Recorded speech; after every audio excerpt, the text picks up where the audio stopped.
Hello and welcome to Tales from the Backlog. My name is Steve Boshier, and I've got the wrong name over my body.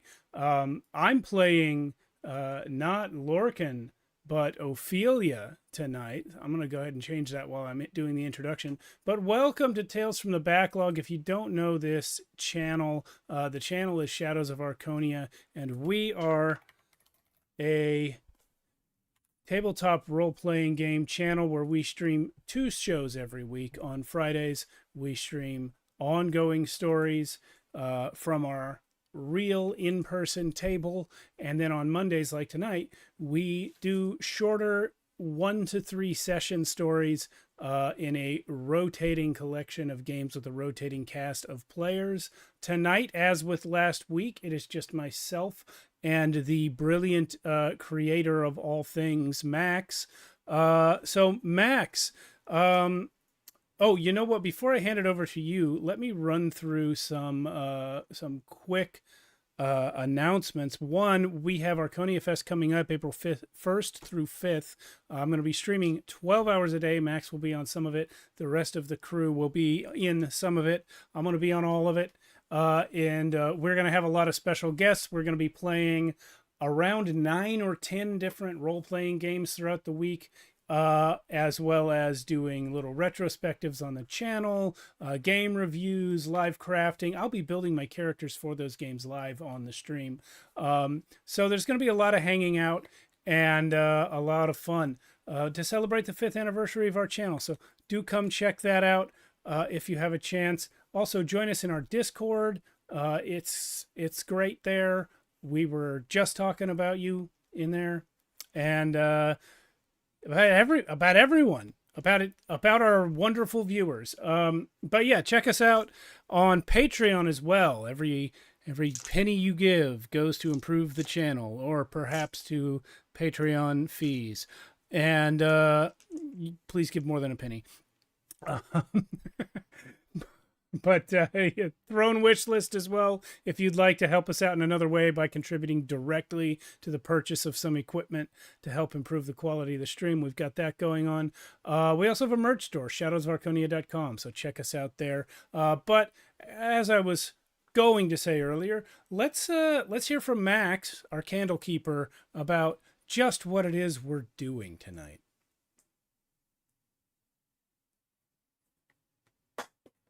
Hold on, my friend. Hold on. I've just seen that I'm not getting levels from you. It's not your fault. It's mine. Sorry, guys. We are doing a new thing tonight, which is we are multi-streaming to Twitch and YouTube at the same time, which we've never done before. Max, please say something. Testing. There you go. Hey, what's up? All right. I'll just trim out the parts where you tried to talk later. Brilliant. All right, welcome Wayfarers to Beyond the Stars. This is one of the now 3 games that I'm working on and creating that are all within the Beyond I guess name.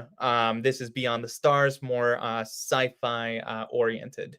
So yeah, in a world beyond our own, in a universe hidden between pockets of chaos, order, and creation, lies the world that was. The dilapidated Earth, housing the last remnants of humanity in the last city. A biosphere dome protecting the citizens within 9 zones, each with their own distinct districts. Within the dome, corporations vie for space travel, one in particular having been funded by a mysterious benefactor, making a show of their expedition on radio talk shows, TV, and all sorts of news media. Unfortunately, each expedition has either mysteriously disappeared or has been reported as destroyed, the news reporting the deaths of wayfarers to the citizens of the last city. Curious enough, each expedition seems to have one thing in common. Every person taking to explore the furthest reaches of the universe has been an anomaly. People with unique abilities that are seen as dangerous by many religious, corporate, and governmental entities. Our particular tale focuses on the family of the Ceridwins, Lorcan, Ophelia, and their 2 sons. Episode 1, The Ruin of Marlow 5, drew our attention to Lorcan and the curiosities of his expedition as his fractured mind broke from the simulation aeronautics associates seemed to have him in, as well as the real world as he recognized he was in an experiment. With Lorcan's last battle against an amalgamation of the three scientists, Jean, Jolene, and Gregory, he decided to jump through an opened cavity within their body, going into the unknown. It was then that our attention turns to Ophelia. Recently moved in, her home furnished with the plastic lifestyle that many in the residential zone have. She has finally settled down, keeping a close ear in the 3 weeks of her husband's expedition. So, as we're going in, Wayfarers, strap in and let's rocket into a game of mystery, adventure, and dread in our universe beyond the stars. Steve, let's roll that intro. The weight of our stories often settles solemnly on a single person. All tales begin neither at their beginning nor their end. Such is the state of the stories we encounter in the intricate threads of the aether. Grand, magnificent, and unfathomable. Our candle keeper is the weaver of this cosmic loom, guiding the needle of fate through the tapestry of the expanse. Here in this realm do we journey through limitless possibilities and singular dreams. Welcome, kindred spirits, to the aether. Welcome to the worlds beyond the obsidian veil.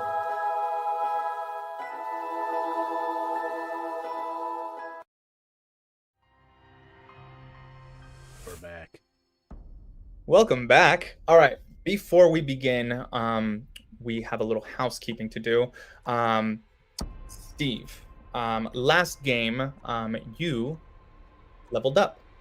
Yeah. So how leveling up works within the Beyond, every 3 successful rolls gains you a path token. Now, accumulating those path tokens, you can use them to upgrade your action or adventure dice for 10 path tokens, or purchase additional personal flavors, 15 path tokens. Now, I calculated that you did roll a total of 7 path tokens with, and we are doing fast leveling, so you get 3 path tokens at the end of a session. So that gives you 10. However, for our viewers, in case you wanted to purchase a personal flavor, if you want to use up 15, you are more than welcome to. Otherwise, you can spend the 10 on upgrading either your action dice. That's your body, spirit, mind, your lead, control, defend, your strike, or your shoot. Or you can upgrade your adventure dice, which at the beginning always starts at a D4. You can move it up to a D6 if you wish. Alrighty, I am definitely going to upgrade my adventure die. Brilliant. That thing And being then- before was a pain in the butt last week. Yes. Cool. Another point of order. Throughout the game, any failed rolls, I failed to mention this last time, apologies, but every failed roll grants you a teamwork point. You can spend those teamwork points to boost a roll up to the amount that you spend. So let's say you have 7 teamwork points and you failed miserably against the roll. You can spend those teamwork points to grant you 7 bonus points in order to boost that roll. All you need to do, once again, is just meet or beat that roll. Oh, and we have it up. How many do I have? Every session it resets. So you still there, bud? We might have lost Max temporarily. He's not at home. Yeah, right your now. teamwork points. Oh, there. Hello? You froze for a long time. I was just telling everyone we might have lost you. So it's at 0, right? Yes, it's at 0. Great. Okay. Cool. Alrighty. So you purchased your adventure die. So that's wonderful. Yes. Now, let's move in. Now, this is going to be the prologue. This is 3 weeks ago. This is when you moved into the residential blocks, the first zone of the last city. So, TV flickers as two hosts play a game.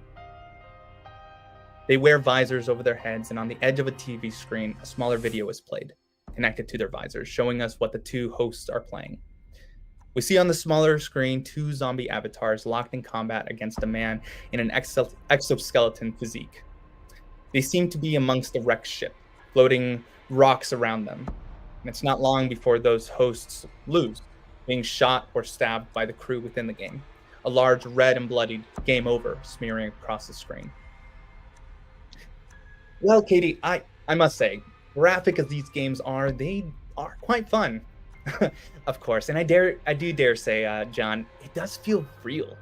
Listen, I remember a game released back in the early 2000s that had the same amount of gore. Many were outraged due to its profane nature. You're talking about GTA, huh? The very same. Either way, these games continue to be popular with our youth. Get the new virtual sim Beyond on sale next year from Mad Studios. Thank you, Katie. Now, in other news, we report back to Aeronautics Associates. Their launch is about to happen in the next few weeks to search for habitable planets. They've sent out a total of 15 crafts to differing coordinates within the galaxy and beyond, with the most recent, the Marlow 5. Do we know anything about the people up on this within the Marlow 5, Katie? Not many. There is one that is Lorcan Ceridwen. He signed up for the expedition. Last minute, they accepted him. Rumors say that he's another anomaly. I guess they're giving them a chance. We're not entirely sure what's going on. You're staring in stunned silence at your TV as the interview goes on. Your boy's upstairs packing for college. You are interested in this. You just want to keep and hear anything that you can about Lorcan. He will be gone for who knows how long. You hear the male John, the male host, say, "Well, Katie, today we have a person we're going to be interviewing. He is actually the current president of the last city." Oh, you don't say. You see as the crowd within just cheering as this older gentleman, he is balding, grayed out, wrinkled, just walking in, throwing up a hand.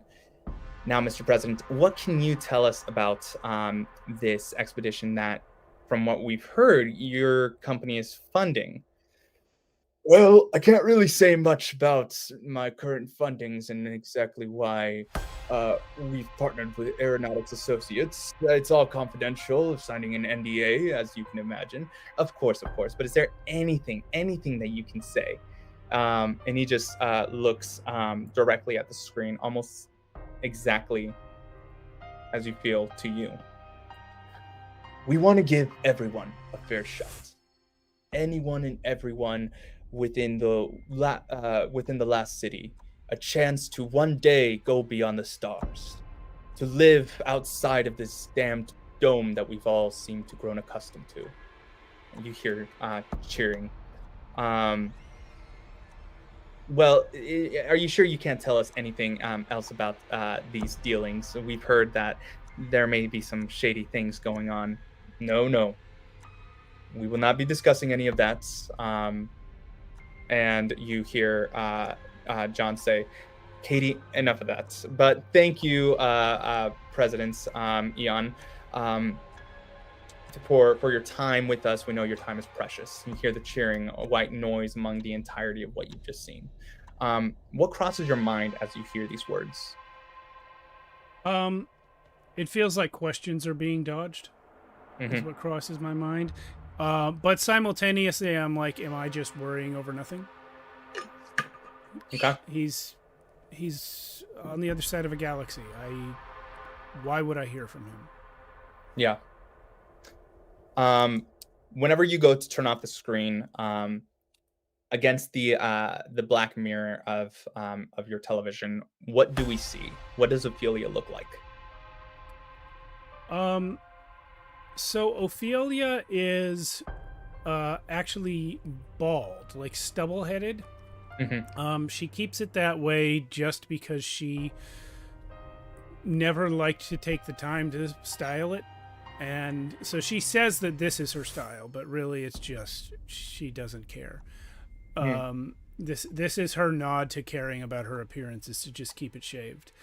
I'm a mother, and even though my kid is older now, I'm like, I never got out of that phase where you just wear sweats to drop your kids off at school.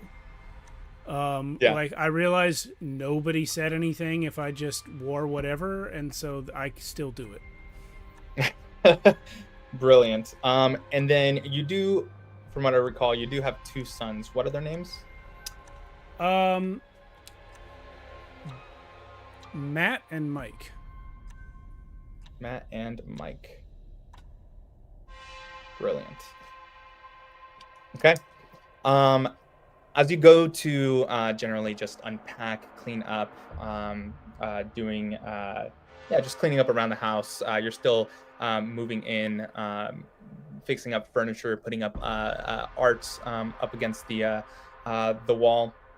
You do hear a loud knock against the your door frame. Yeah, what? Who's there? Hi. Do you have a moment to speak? Is it my son? No, your sons are still upstairs packing. Who? So the door. You said they knocked on the door frame. Does that mean the door is open? Or the just the door. I don't think you would have left the door open. Okay. Is it a male voice? Yeah, it's a male voice. All right. I will look through the peephole. Looking through the peephole, you see a man in a tight white shirt, slim black tie, outside across the paved road leading up to your house. You see a bright blue hover bike out there. He seems to be carrying pamphlets in his hand. Hello. We're not buying anything or selling anything today. Thank you. Oh, that's okay. I'm not selling anything. I've come to tell you about a new program in your neighborhood. I'll open the door. Click, click, click. Yep. I'm trying to get settled. We've just moved in. What is it that you want? Oh yeah, I see that you just moved in. We're from the neighborhood. Yeah, we're from around here. My name is Carmen. It's a pleasure to meet you. And you are? Ophelia? Oh, a pleasure. Here, he hands you a pamphlet, and it's less so a offering of whether or not you take it. He kind of just pushes it into your hand. Across the pamphlet, it reads, "Scared, alone, angry, join the fight." And he says, "We're with the local church. We're actually looking for some new people if they're interested in joining our cause. But I can see if you're busy, not an issue. Please look through the pamphlet and consider joining our congregation whenever you can." Well, roll me a spirit intuition check. Okay, let's see what I got. This is going to be against a dread d6. Okay, so spirit is d6. That comes up 3, and then dread also comes up 3. Okay, so that is a pass. There's something about his eyes that just keep like shifting back and forth, not inside your house, but he seems to be turning his head and kind of looking like behind him, almost as if he's trying to like hurry up this interaction.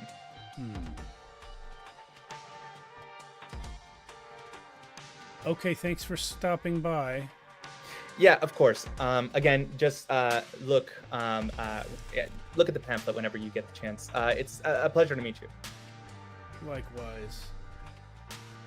You see, as he's walking away, looking left and right, hurries onto the scooter and or the hover bike and rides away. I actually don't see that because I closed the door before he has even finished turning around. Okay. I am not interested in this person, but since I am holding it, I will glance at the pamphlet. Yeah.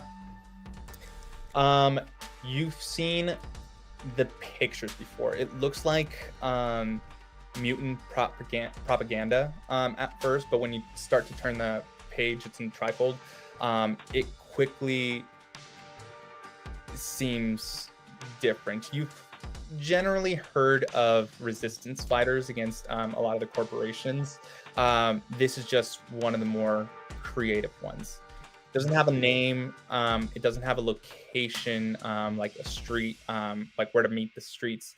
It's just a lot of information about if you are one. A lot of things that hint that, at least for your family, being that you are anomalies, each one of you having unique gifts yourselves, you seem to pick up on, oh, these are for the people, but whether or not you take interest in actually going or not, that is up to you. But you do see numbers that keep repeating: 919 12 2300. 919 12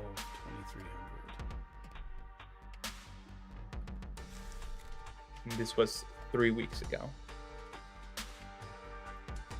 Do you want to interact with this? I'm sorry, what was 3 weeks ago? This whole interaction was 3 weeks ago. Oh, this is a flashback. Yeah, this is the flashback. Okay. No, I'm not interested in this. Especially the fact that it's like a political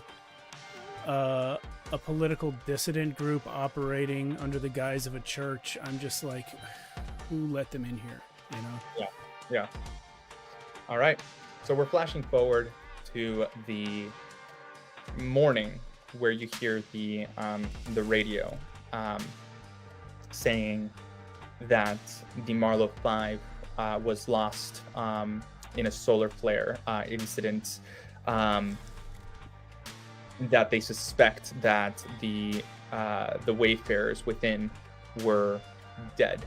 As you reach kind of to the area where Lorcan was, you hear from downstairs the voice of Matt. Mom? Yeah, what is it? Can you come down? It's about Mike. Now Mike has recently been doing some illegal shit. He's gotten himself into trouble several times, and you've had to bail him out of several containment facilities, kind of just warning him to keep his head down, that he is and your sons generally know there's something different about your family. Whether or not you've told them that you have the Omega strand that grants you unique gifts is up to you. But he, even if you did, he wouldn't have listened, still going out to with his friends to doing some rather dubious dealings. Yeah. He's a scumbag. So I'll come down and obviously I've just heard this news about Lorcan, and that's got me a little on edge. But so now I'm extra worried about Mike. So I'm going to come down and ask Matt what's up. He kind of throws it onto the TV, and you see there is a post on X, one of the social media platforms in the last world, the only one that survived. Cool. And you see he's wearing and he's been wearing like heavier gear, but this gear that he's wearing is a lot more combat gear. He's wearing this hat with the design is that of an O with an X drawn through it.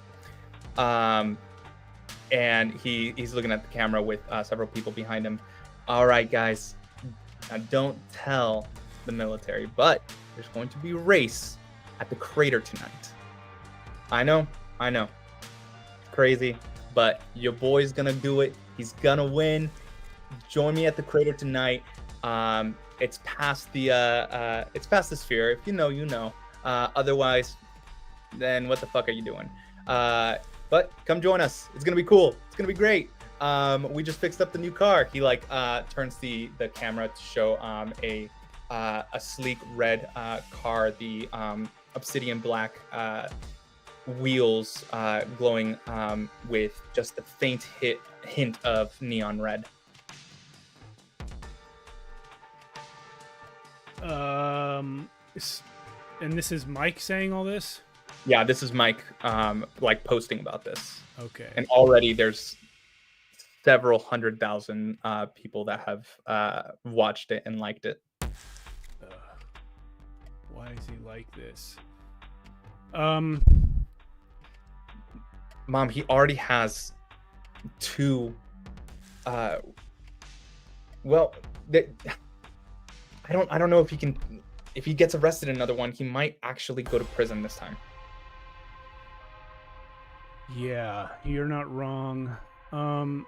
He pauses and looks at you. Are you okay?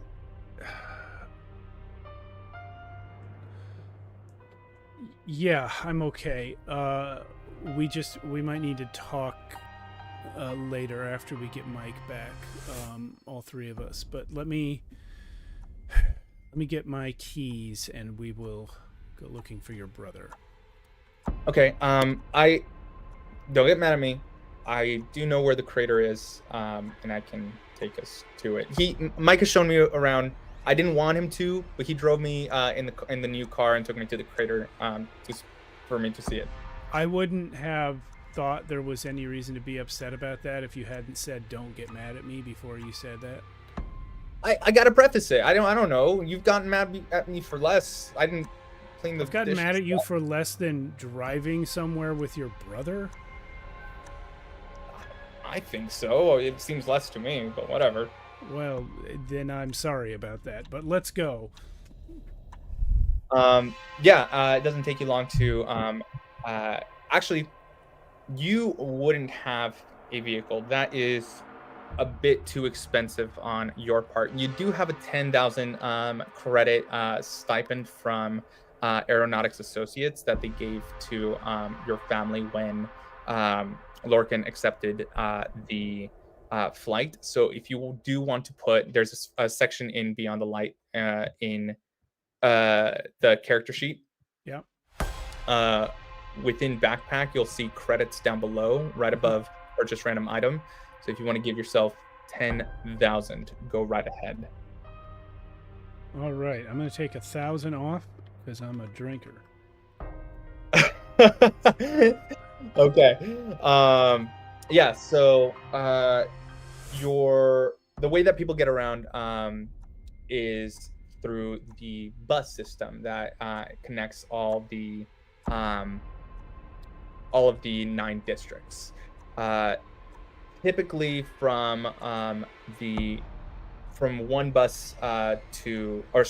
zone to another by bus, that will be a phase of the day, so morning to afternoon to evening, but we'll just kind of cut it to the same day.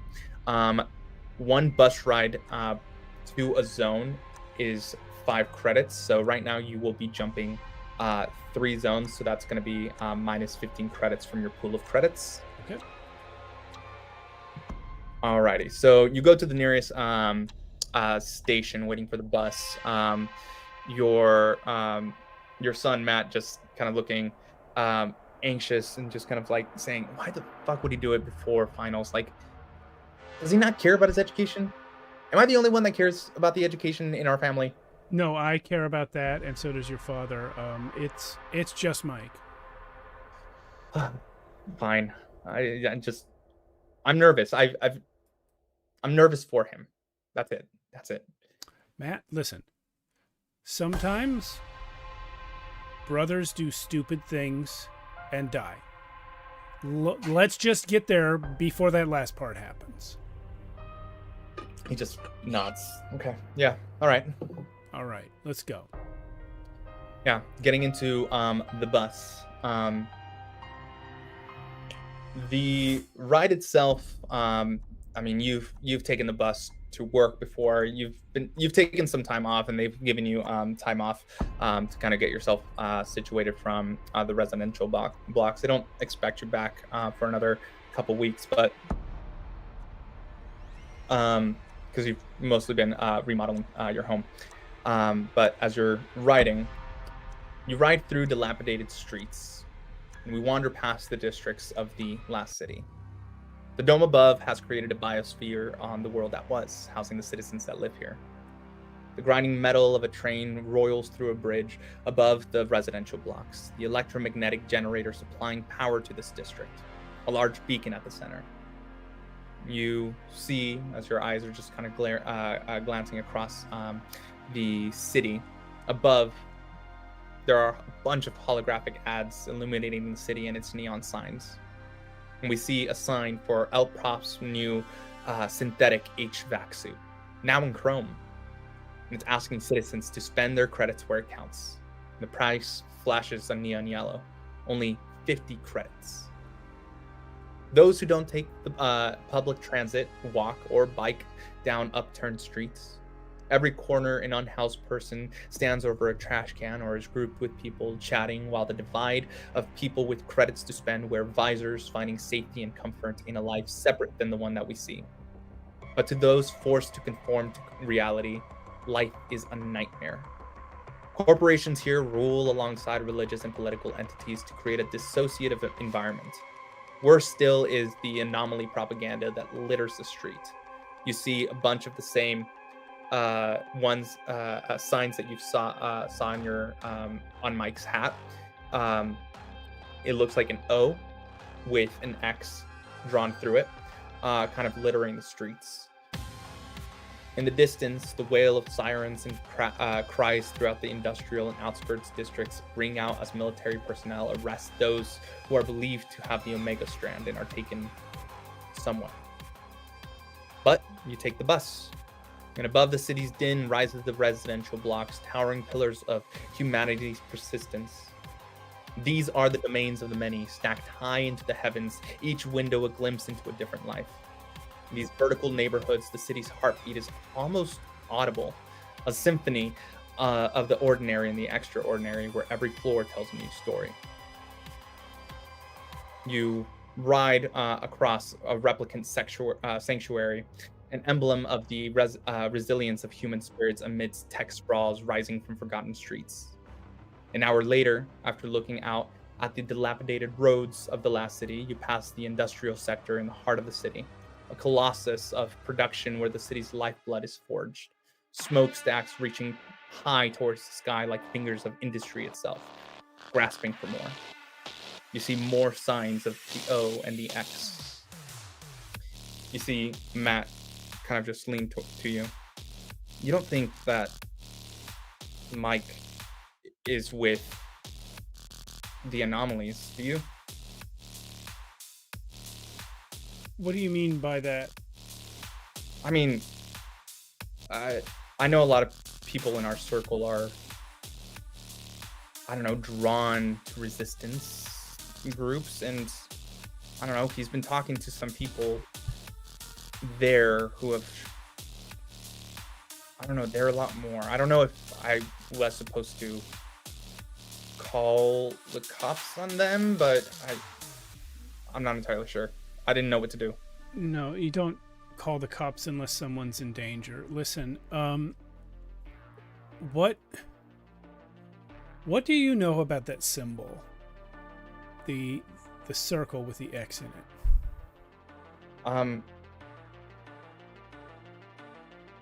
I mean, I don't know much about it, just that it's a group. There was a guy that approached Mike. He was showing me this pamphlet. Yeah, they gave us they told us to meet up with them. I mean, I never did. Mike wanted me to go, but I never went with him. I'll pull out that pamphlet that I got at the door 3 weeks ago. I'll assume it's still in my pocket because I'm wearing the same pants. Yeah. Um, It's crumbled up, dirty now. does it have that symbol on it? Yeah. It's hidden in areas, specifically where there are like O's found on the paper. Any like text that has an O, the letter O, it's crossed. Okay. At first you took it for some like weird, I don't know, mistake in printing, or just something that looks like very shoddy. So you kind of just like, oh, this is just a church trying to do a weird thing with a cross. So I'm not. It doesn't matter. Right. Yeah. I think there's nothing else I want to do until we get to the crater. Yeah. So the crater, yeah, the air here is alive with the roar of machines and the sweat of those who tend them. You stop at the bus stop where you are taken out. I should say train stop. You've been riding the train. You move to a bus where Matt specifically tells him where to go. This area is looking more and more kind of like, well, for the sake of explanation, more like Joshua Tree. You see cracked pavement everywhere, every now and again. The homes looking a lot less, I guess, pristine in their appearance than that you see back at the Neon City, in the last city. You see a bunch of painted rocks every now and again, kind of just towering in this area. You are dropped off in this at this commune where a lot of people are chatting and just talking about the general thing, and most of what you catch is about the race that is occurring at the crater. And you push past Matt specifically, leading you to the edge of the outskirts where a shimmer of pained glass obstructs your entrance. It's in this place that authorities just do not bother to come. It's way too far. Even now, dusk marks the end of your day. But as Matt, he goes up to speak with one of the guards standing outside of pained glass. They ultimately let you in, opening a hidden door, and you hear the thumping of music from within. Stepping inside, you walk into just a whole mess of people pressed up against each other. The smell of fuel mixed with the musk of unwashed citizens pressed against a barrier to watch the race. You see that there are a bunch of screens up above showing an aerial view of the racetrack. A bunch of people are chatting, and you seem to just almost scream in this place to Matt, who ultimately kind of holds your hand as you two are walking. As you enter and press through the throngs of people, to enter, specifically to find a seat, you will have to pay 20 credits. I will do it. Only because my son is in there. Yeah, so that's going to be a total of 40 credits for you and Matt. Copy. Okay. You ultimately push past the the people and find yourself a seat kind of at the nosebleeds where you have just a grand view of all these messy people just like cheering, the whirring of cars loud as they kind of just race. Currently, it's just 2-on-2. But as you find your seat, what would you like to do? I don't want to find my seat. I want to go looking for my son. Yeah. You can talk to some of the people that are directing people to their seats, the ushers. Yeah. Are you going to try to kind of sweet talk them or threaten them, or how are you kind of presenting yourself to them? Look, one of the drivers is my son. I need to speak with him before his race starts. Roll me this is going to be a luck check with your adventure die against a dread d6 Copy. to see how who you're meeting. Who you're Okay. interacting with. Purple is the dread. I win 6-3. Explodes. It's 10-3.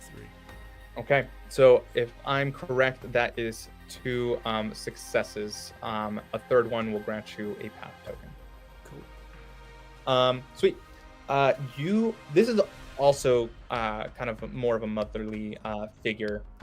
She's got braided hairs at the end that are mixed with these wires.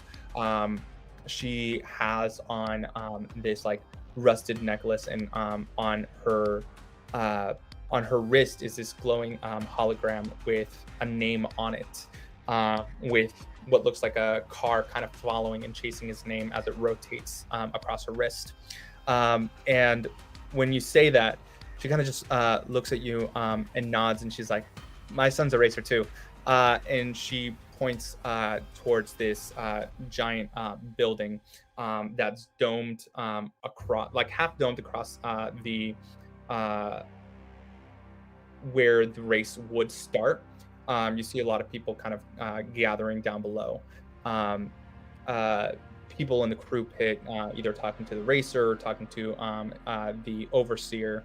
But if you want to roll me a lead notice check to see if you can pin down your son, this is going to be. See, you just pass. I'm gonna do a D4 for this dread because you've been passing your rolls. 4-3. 4-3. Passed again.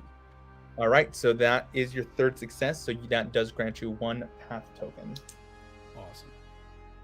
I'm writing this down, so if we need to level up again for the next game, we can do that. Sweet. Your son is decked out in this holographic black and red neon suit.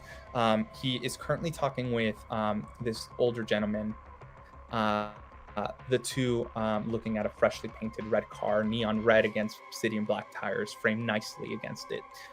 His pit crew are working on the car, but it doesn't take you long to walk there before 2 bodyguards up against the barrier before you enter the field kind of just block your way. Only VIP members can walk in, ma'am. You need to find your seat. Mike. If you're shouting to be heard across this, roll me another lead, a lead check against the Dread D4. Got it.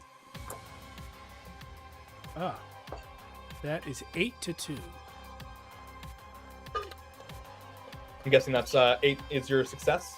Correct. Okay. Mike turns his head towards like the stadium before he notices you. Oh, he whispers something to the older gentleman in a nice black suit, who just nods at the guards who let you in. Look, Mom! And I'm guessing you're just storming straight towards him. Yeah. Hey, how's it going? what are you doing here? Oh, good question. Let me ask it too. What are you doing here? Mom, there's a big opportunity to win a lot of money here. I thought it would be good if I, help pitch in. I know the residential blocks aren't the most inexpensive place from where we were, so I was doing us a favor. Is that reason enough? No, because where you live doesn't matter if you're dead. Race starts in 1 minute. Race starts in 1 minute. Drivers, to your car. Mom, I gotta go. You don't gotta go. You gotta go with me. But it's gonna... Please, Mom. What? Please what? Please let you climb into this death machine and kill yourself? It's not a death machine. There's a bunch of padding around. If anything happens, I'll be fine. Oh, really? No one's ever died? Yeah, but that's because things weren't padded.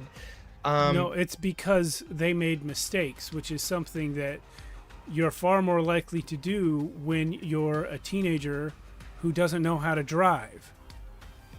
Roll me a lead notice check as you're talking to him. This is going to be against a Dread D4 still. Okay. Ooh, 2 to 2. Okay, that meets it. So that's another pass for you. I think that's another. It's every 3 is a path token, right? Every 3 is a path token.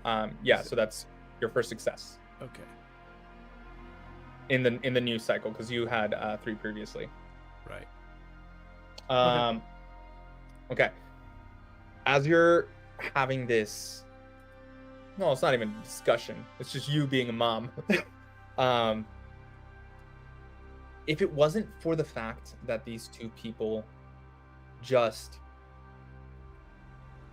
look so out of place, you would not have seen them. Okay. They're men in black. Super pristine black suits, black shirts, with dark sunglasses, standing at the edge of the opposite barrier from where you are, looking what seems like directly at you. And in this moment, you see Mike immediately kind of move away from you.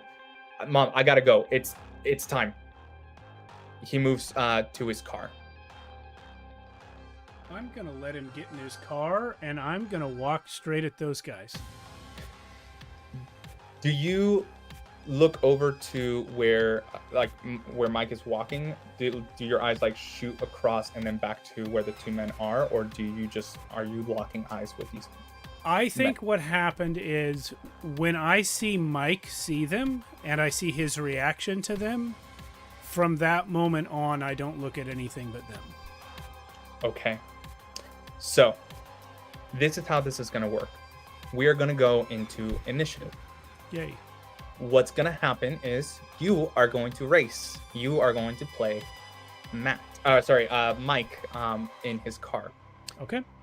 You are going to be racing with your control against a Dread D6. The Dread D6, whether you succeed or fail, will kind of move up the scale. So if you succeed, it'll go down to a D4. If you fail, it'll go up to a D8. If you fail again, to a D12. If you fail again, to a D20. 3 failures, you lose. 3 successes, you win. Okay. Every round, we will be cutting back to Ophelia. So, as you start to walk towards where these two men in black are, you see a bunch of cars off to your left begin to just drive. There are 12 of them in total. Whether or not you look, Mike is looking up towards you, and then kind of looking over to where the 2 men in black are. And it's at this point where you see the 3, 2, 1, and then this loud burst of fire from up above, and you feel the heat kind of wash over you as the cars immediately start revving their engines and taking off. This is going to be the first turn to see where Mike is. So 3 successes or 3 failures. This is going to be your control against a Dread D6. I have failed 3 to 5. Okay, so the Dread is going to move to a D8 for the next round, but we move back to you. You see, I'm going to have to ask you to do a luck roll. This is going to be your adventure die against a Dread D8 to see whether or not the blast of the siren going off draws your attention away from the 2 black men in black. Yeah, I passed that by a lot. That's 8 to 3. Okay. I think you were expecting it.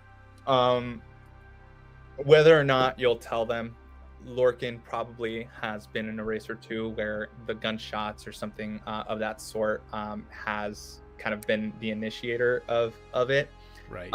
Your experience with someone dying having been in one of those races that Lorcan was in.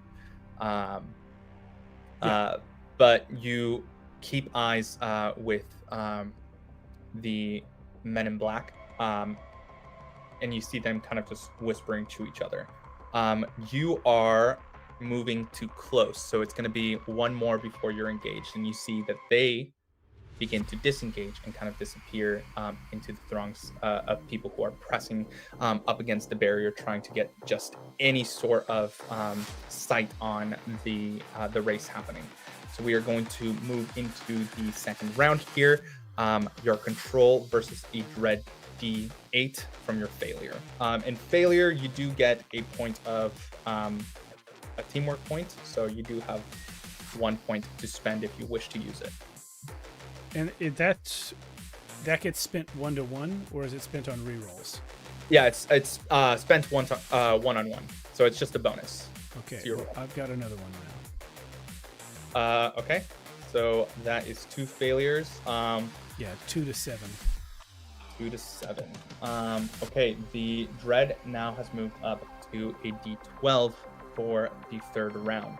Oh, I was hoping you'd say that. This is gonna have to be another luck check, because you hear a bunch of screeching of the cars as they try to overtake each other. Everybody kind of moving into a position to get a better vantage point against each other. And that's Dread D12 on that? Yep. I failed.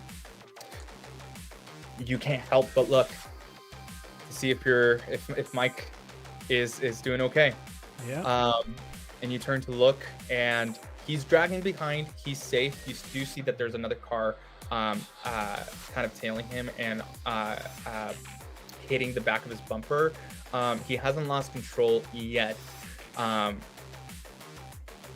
say in this next roll, if it's a fail, he will careen off to the left and just lose the game outright. But cutting back to you, you hear a high-pitched scream through the crowd. You see a bunch of men just begin to encircle this girl that's screaming. In what manner? Are they going to help, or are they the reason she's screaming? Or maybe both. If you want to roll a spirit intuition check, you can do that. Also, and this is more of a question to you, Steve, what is Ophelia's talent? So on your or personal flavor, on your character sheet, there is a personal flavor portion. Yeah, I'm not sure what that is, because it's kind of just written in prose. What are you looking for exactly? I think you're looking for the last paragraph under my name, right? Not under your name. This is the next box, the top right box. There's the personal Oh goal. no, there it is. Personal flavor. It's labeled and everything. You have a keen sense of the arcane. Sense Okay. nearby arcana. Okay. But this is just you said spirit to try and perceive what's going on here. Yeah. Total failure. 1 to 11. Okay. You don't know exactly if they are the instigators or if they're looking for help. You just see a bunch of men surrounding what looks to be like a small girl, like amongst a throng of people. A child or like a teenager? A teenager. Okay, so we're going into the next or the third round. This is going to be against a D12 using your control. Okay. It's gonna be bad. Hey, you might explode. You never know. Or the other thing that could happen is that the dread could explode, No way. making it my 3 against the 15.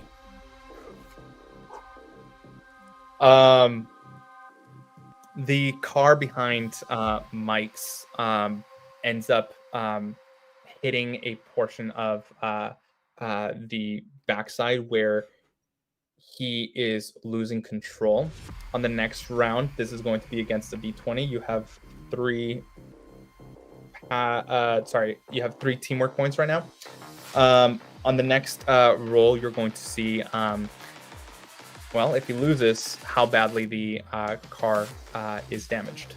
But moving back to Ophelia, walking towards the I'll ask you, what are you doing? So previously you were walking towards where the men in black were, but you saw them kind of disappear. When your attention was drawn away, you lost them in the crowd, and then immediately heard this little girl screaming. I'm heading to the little girl. Okay, I keep saying little girl. It's a teenage girl. I'm heading to the girl. Yeah. Yeah. You hear as you're approaching, one of the guys say, "She's one of them freaks." The girl is fair skin, lighter, with silver hair. You see her one arm is completely replaced by a cybernetic one, but she's kind of just curled up in a ball, twitching a little bit, and one of the men like pulls out a shiv at that point. Okay. You do have another action that you can do. Yeah, I'm going to, let's see.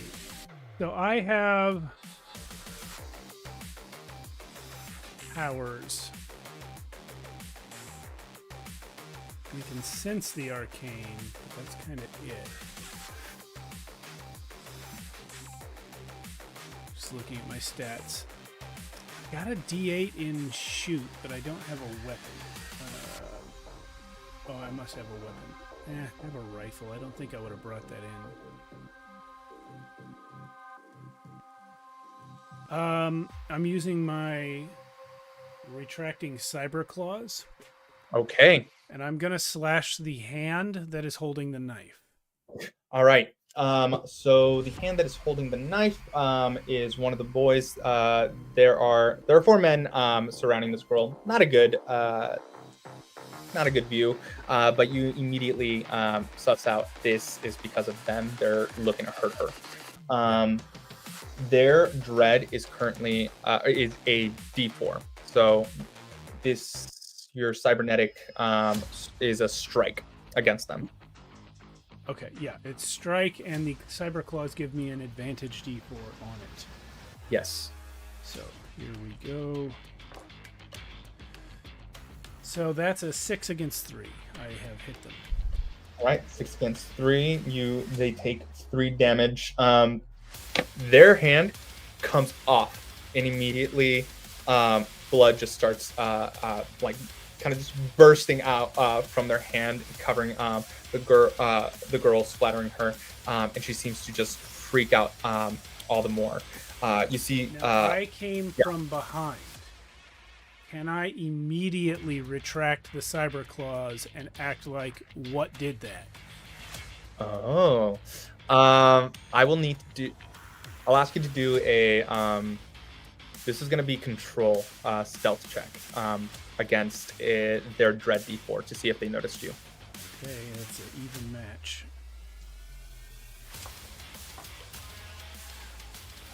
I have succeeded with a 6 against 3. Okay. Yeah. They mostly because of the everyone's freaking out when they turn to look at you or look at whoever did this. Actually, only one of them does, and they don't see you. The other the other two go to the guy who's bleeding. Yo, man, are you okay? Are you okay? My hand, my fucking hand, it's off. He's freaking out. This is going to be the top of a new round. This is going to be, yeah, your control against a Dread D20 to see how badly damaged the car is. You okay? Dread D20 with my control of D4.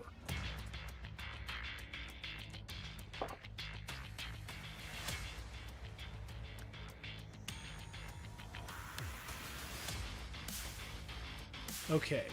My teamwork points are at 3, which would get me 1 shot. Is there any kind of push roll mechanic? I don't remember.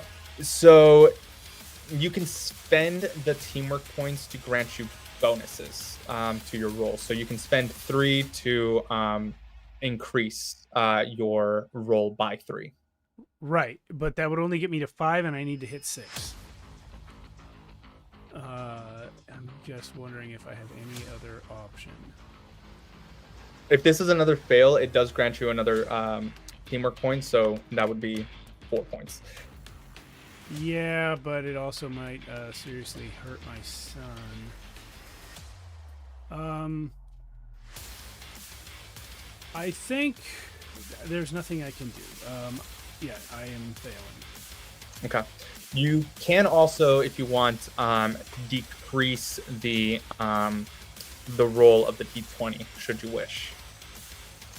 How would I do that? Same thing with the teamwork points. You can either decrease or increase a roll. It wouldn't help. I mean, it's no difference. I'd have to settle a difference of 4, and I only have 3 points. So. Okay. So it's a failure? Yep. All right. The car not only goes towards the side of the barrier, but once it does, because of the speed it was going at, it goes upward before crashing down on its head. Everyone just people are talking, and it's in this moment that the girl, back to Ophelia, make me a body. Yeah, this is going to be a body save against a D6. Okay, my body is D4. Even match. Three Match. 3. Okay. You feel this wave of force immediately go out from the girl at the center.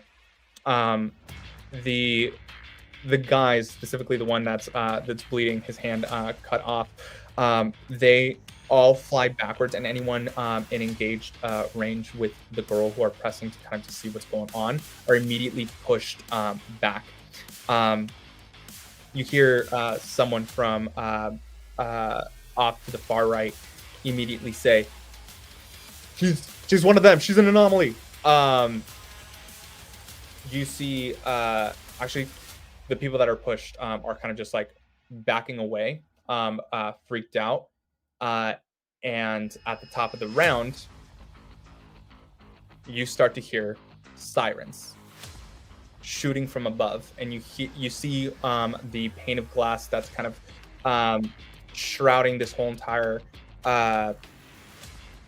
coliseum from the view of anyone going into the crater, shoot down against the pane of glass, cracking it as a helicopter is riding in.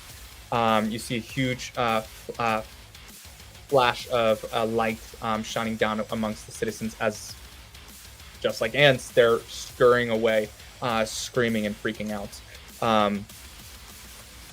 What are you doing? It's absolute chaos right now. I'd like to try and help the girl get away. Yeah, you approach.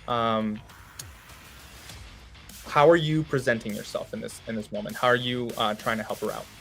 So, this may not be accurate to your image of the spacing, but the way I was picturing it, they were surrounding her. I came from behind the guy with the knife. Mm-hmm. She was probably looking at the knife that was about to stab her. So I think she's the only person that saw what I did. Yeah. If that's the case, I'm gonna trust that convinces her to trust me, and I'm gonna say, "Come with me. Come with me. I'll get you out of here." Warily, she gives you her hand to kind of just lift her up as she kind of hugs you. Everyone is just freaking out. There's a bunch of people running about. You hear from the intercoms, "We are looking for a Mike Saradwin. Mike Saradwin. He posted a..." And you immediately draw together. His post was seen by the authorities. They're flying in. A bunch of the guards immediately kind of just like come out with rifles and start to shoot at the helicopter, and it's not long before a firing happens, and it's not towards the guards themselves, it's towards the citizens. Oh boy. So as you are running out, this is going to be a lead survival check. We'll need you to roll to escape and not get hit.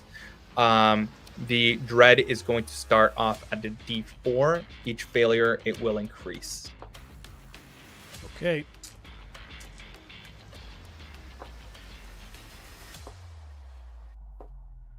Well, that makes up for a few things. That's a 16 for me against a 1. Yeah, that's a success. And actually, with that success, we'll even push you further out. It'll be... we'll do one more round before you are able to escape where everyone else is running to.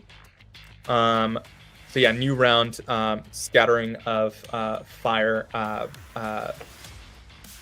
of guns just firing amongst the crowds. You see off to your left a smoke bomb immediately just start to envelop a whole section of the people. I'll need you to roll a luck check to see if you avoid breathing in the smoke. That's a 5 against what? This is going to be a dread D4. 3. Yeah. Okay. Yeah, you see the smoke immediately roll in. The smoke itself is black, and a lot of people immediately start to pass out. From among the people, these what you would probably consider them to be like ruffians, wearing all black with a painted mark of an X on their clothes, immediately come out. One of them is flying. The other one, you see his body deconstruct and then shift into this cybernetic wolf type person. Another one, his arms immediately turn into like these plasma guns. anomalies within the last city join the fight and immediately start to shoot. But one of them gets enveloped by the black gas, and you see him just pass out. And you see two of the officers chain him up and go.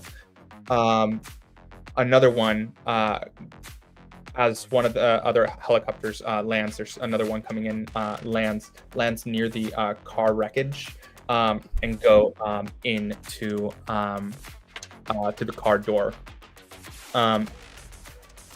Roll me a lead notice check to see if either you lose sight of this as you're pushing through, or you see this. What's coming up? I've rolled 8 against 3. Okay. You see a body being dragged out. The body of your son in black and red neon laced shirt or suit. As he's being pulled out, he gets dragged into the helicopter as that helicopter begins to rise and take off. So who pulled him out? The cops? One of the military men. Yeah. Crap. Well, what do I have that can shoot down a helicopter? My rifle's at home. We already established that. Crap. Are there any other guns around? There's not. And even with the where's Matt?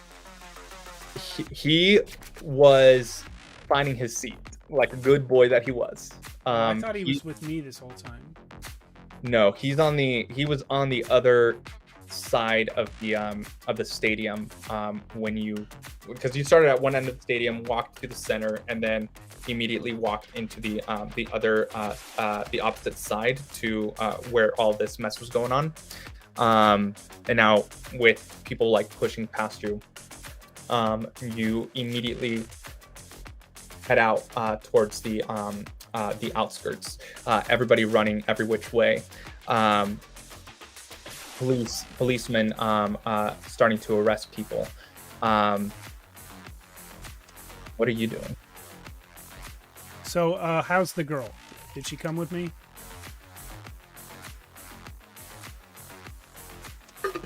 She is hanging on tightly to you, but as soon as she saw the other people, the anomalies beginning to fight, she begins to kind of loosen up her grip as if she's wanting to go with them instead rather than you. Who are you? Do you live somewhere? I gotta go. I gotta help them out. No, you don't have to do that. You can decide not to do that. This is bigger than you and your plastic lifestyle. Excuse me? I just cut off a man's hand to save you. And trust me, I appreciate it, but you will never understand what we go through day in and day out. I think you'd be surprised. Do you let her go? Yeah, I got my own son to worry about. I'm gonna go try and collect Matt and track down Mike. Yeah. Matt, I'll say that, I mean, because you're a good mom, you know of an area where, or like you two had discussed an area to meet up should anything happen where you two get lost. Sure. It is a little bit down the road where you end up kind of walking down a bit, but you do see Matt there kind of just waiting anxiously, and upon seeing you runs towards you and gives you a hug. Oh my god, it was crazy. Did you see all of that? And then the anomalies, and he's just like talking super fast at you. Yeah, I saw. Your brother got taken in a helicopter. I know. I saw. Okay. We need to go find him. Mom, I'm not the fighter in the house. You know this. I can't. And it's the military. How the fuck are we gonna do that? Sorry for my cursing. No, it's appropriate. Mom. Is Mike dead? I don't think so. I think if he were dead, they wouldn't have taken him. He nods. Okay. Uh, uh, what do we do? Are we just gonna go home, or like I don't know what Step to do. one is go home. We don't know where they took him, and we can't find out without resources. So we go home and we figure out what to do next. He's just nodding. Okay. All right. Okay. Home. Let's do it. Take a deep breath. Just think about the next task you have to perform. Okay. I gotta poop. Okay. Sorry, I'm so stressed. No, we can do that before we leave, Okay. if you really need to. We will flash forward. Are there any thoughts before flashing forward to your house as you're riding the train back home? What thoughts are kind of going through your mind? What's going on? Yeah. I am thinking about the resources I have in terms of equipment. I have an iron suit that allows for short-range teleportation. I have a carbine rifle. I have armor. But I'm also thinking about who I can contact to help me.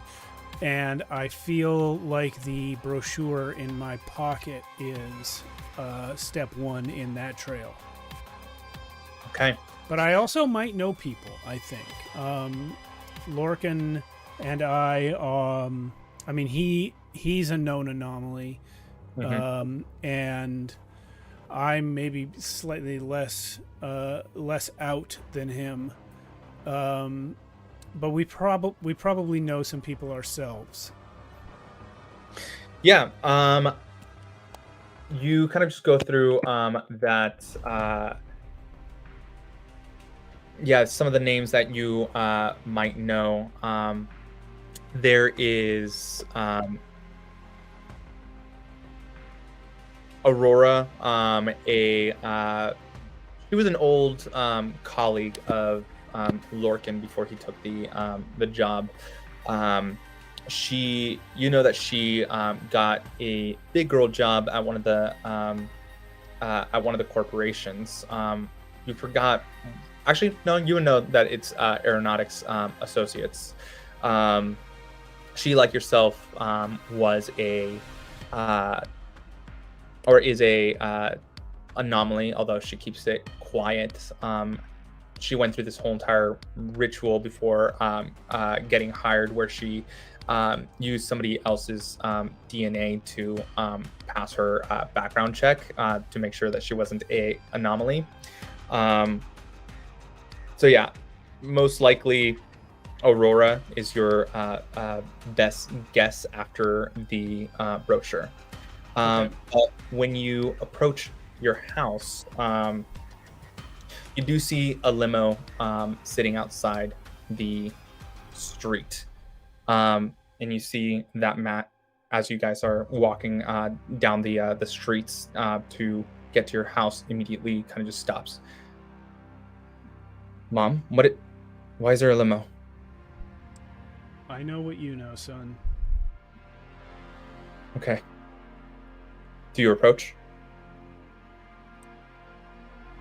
Is there a back way into my house? There would be, yes. Then I'm gonna try and get in the house without being seen by the limo. Okay. This is going to be a control stealth check against since you know this area, a Dread D4. Okay. Yeah, I have failed 2 to 6. Okay. Maybe it's because of actually, most likely it's because of Matt that they end up seeing you as you stalk by. This is another point of failure, which right now you do have now 5.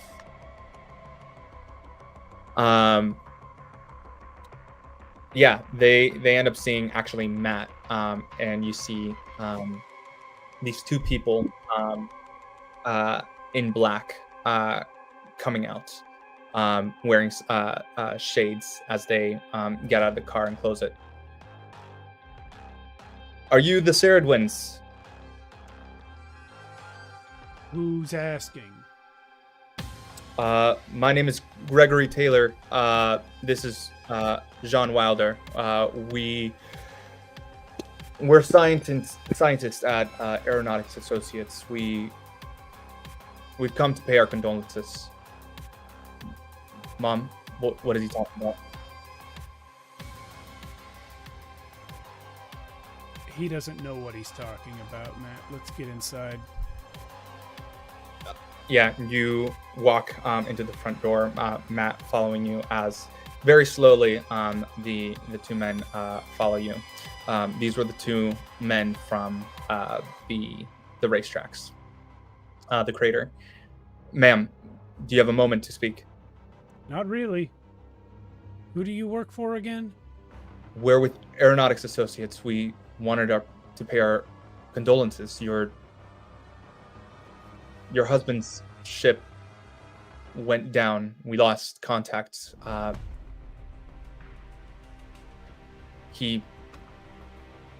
We're very sorry.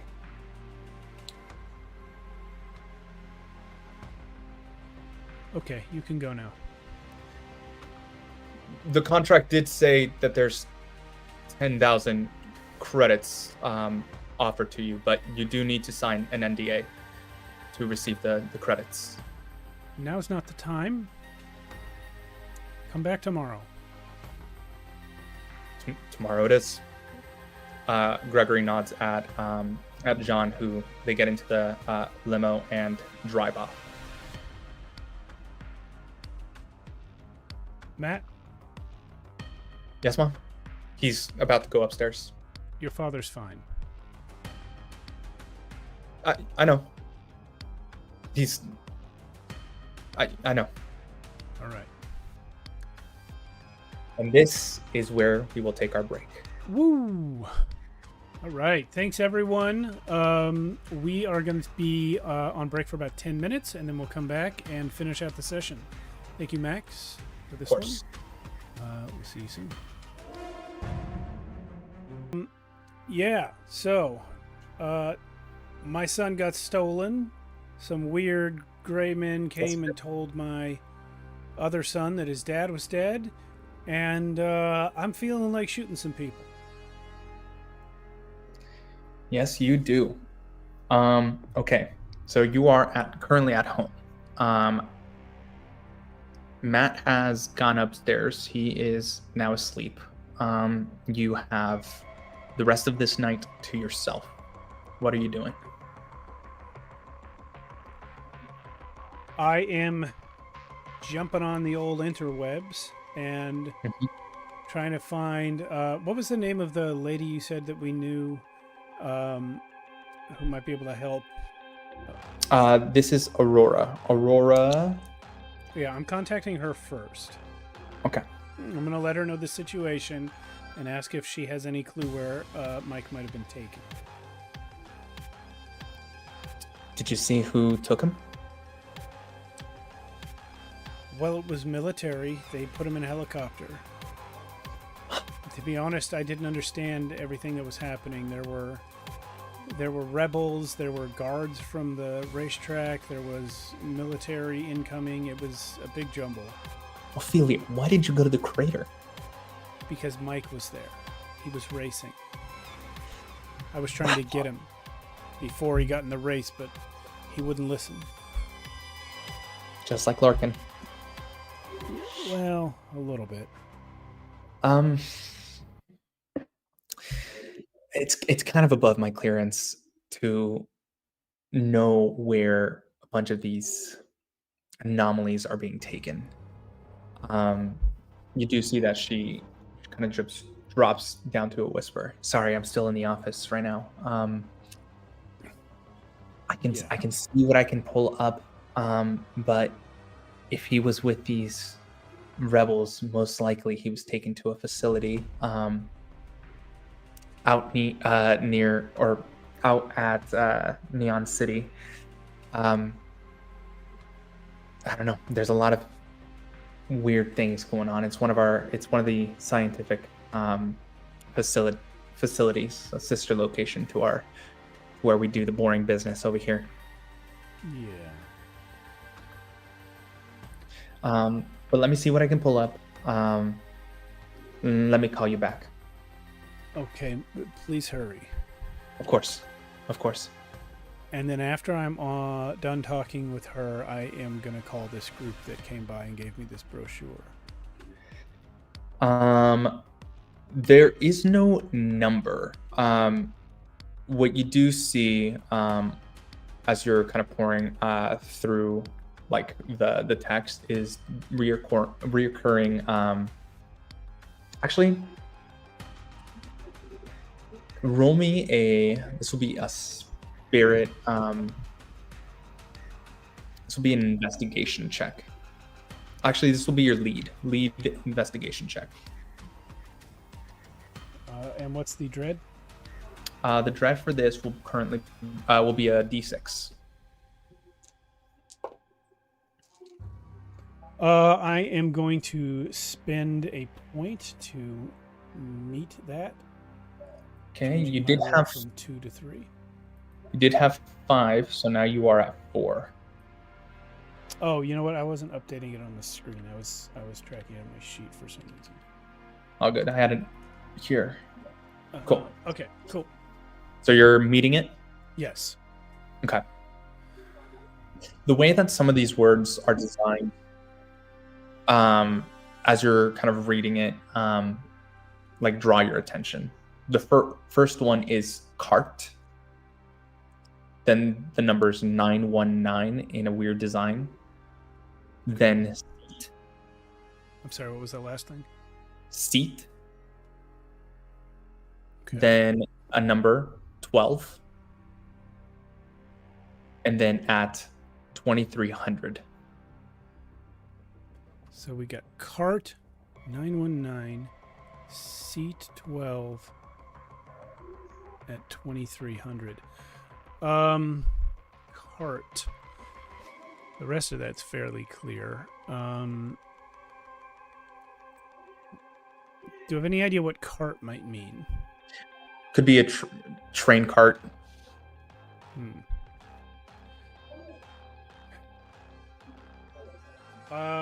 Yeah. Are there any trams or trains in the area? It's the one that you were dropped off at when you rode back from the outskirts to the residential blocks.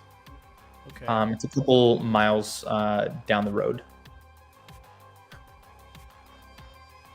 919. Do I think that that's like the number of one of the actual carriages on the train, or do I think that because I still would need to know which train? Well, it says That it's is- 2300. Yeah. Yeah. I guess I'm gonna wait. I'll let Matt know that I'm leaving. I have to go, kick ass, and I'm gonna go to wait for the train at 11 p.m. Okay. And what are you taking with you? Current time right now is 9 p.m. So you do have a couple hours to kill if you do want to go to like a shop or something to kind of stock up on some supplies. What is the availability of weapons? There is a weapon shop. Let me pull up some weapons.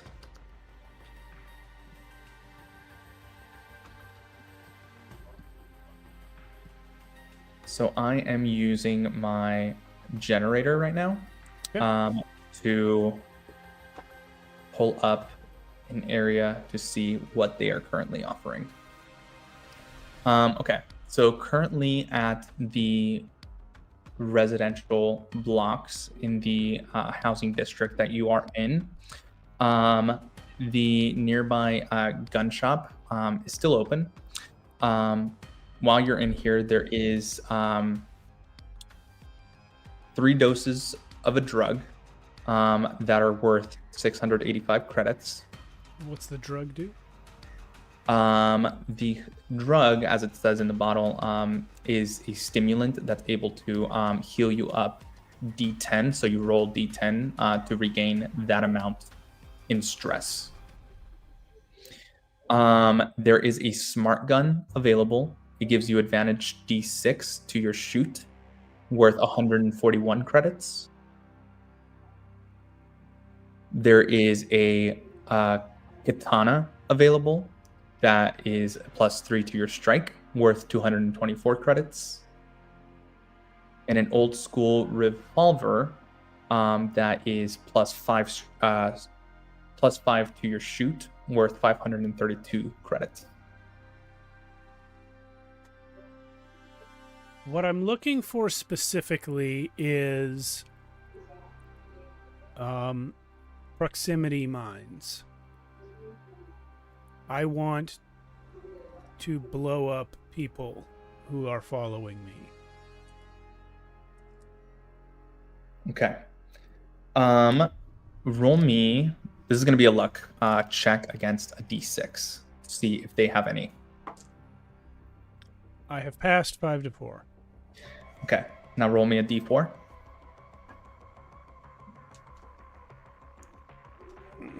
They're hard to pick up because they are triangles. 4. Okay.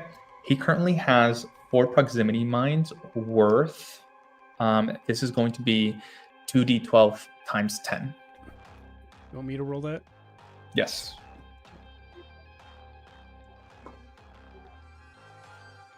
$50. Did you multiply it by 10 or did? Yeah, 2d12 times 10. I got 2 and 3. Yeah, of course, because it cannot go beyond 24. Cool. Yeah. So each proximity mine cost 50 credits. I'm gonna take them all. Okay. So the damage that these do is your AD in stress. So if anyone's following you, they will need to succeed on a body save against your adventure die. Okay, and I will just pack them up and I'll let you know when I am planting one. Sounds like a plan. This will be an hour, and I'm guessing you go to the tram. Yeah. Okay. You arrive just in time as a tram ends up just screeching in and stopping. This late at night, there's hardly anyone here. Just a couple people that go into different carts, but you do see cart 919 off towards the back. I am heading to it. All right. You hear the ding, now closing, as the doors close and the tram starts to move. You do see there is someone with a hood up, their hands in their pocket. They kind of are just looking down. They're in seat 11. Yeah, they would be. Those jerks. I'm going to walk up to him and sit in the seat behind him. Okay.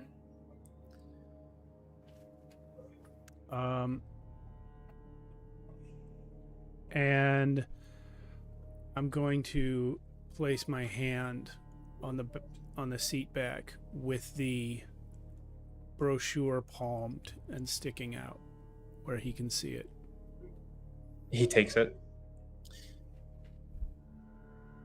Ophelia, right?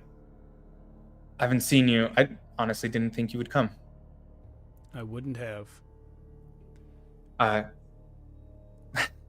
wish we would have met under better circumstances, but are you here to join us? I am here to ask you what it is that you want with me and my son. Your son came to us when we gave him the same offer that we give everyone. What offer is that? Liberation.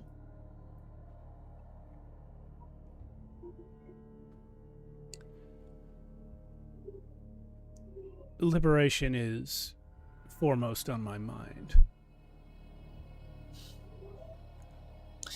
Mike has been taken.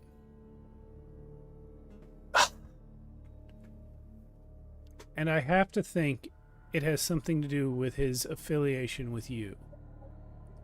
We did not put him up to that. We let him know that we suspect that he's an anomaly. I think he took that to mean he's invincible or something. We don't know the extent of the gifts that he was born with. But he with some other of our group ended up doing the race on their own. What made you think Mike is an anomaly? His father. Lorkins? It's well known that he's an anomaly. I mean, Aeronautics Associates is taking all of them and shipping them off God knows where. Definitely not space. They don't have the funds for that.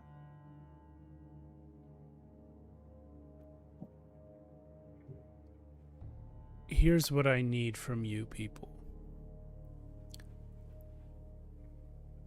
I need a location where Mike is being held. And I need one of your little rabble-rousing teams to cause a distraction nearby while I go in and get my son. You know what's crazy?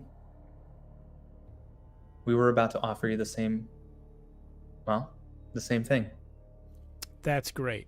And then after that, neither I nor Mike will ever hear from you again.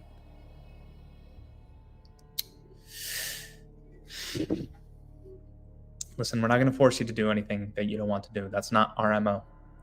We simply offer, and if you don't take it, then you don't take it. Okay. Right now I'm taking your help. After that, you offer nothing else to Mike, and if he calls you, you change your phone number. Your son is an adult, ma'am. I don't wish to be Sure he disrespectful. is. Okay. You got it. Thank you. We need someone with your talents. My well, talents. Yes. How should I put it delicately? We are aware from Lorkin's abilities because we stole a lot of his DNA samples from Aeronautics, thanks to a couple people that are planted at the communications location of their facility. And we were able to trace a lot of your genetic code as well. We know that you have a suit that is able to teleport to short locations. Yeah. We need that particular skill. We don't have a teleporter.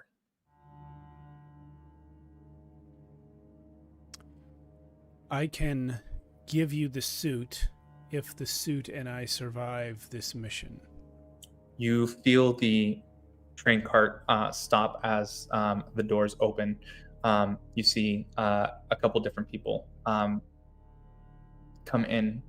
They're looking a bit, shifty as they end up sitting in the same cart. Roll me a lead notice check. What's the dread? Dread right now is a D6. It'll just be a normal D6. All right, I'm spending another point to match it. It was 3 to 4. Okay. You see the glimmer from one of the TV shows reflecting off of the on the cart itself. One of them catches a hint of something metal under one of these people's clothing. You hear Carmen say, Listen, if you will come with me, we can offer you everything that you're asking and more. There's, well, we're beneath the subway. Listen, you lose those two people, and you circle back and find me at my house, and I'll come with you then. And then I'm going to wait until the newcomers are not looking in this direction, and I'm going to teleport out onto the closest platform or street nearby. Okay. I'm gonna need you to roll me a luck save right now. Okay. This is against a D6. Yeah, that explodes twice.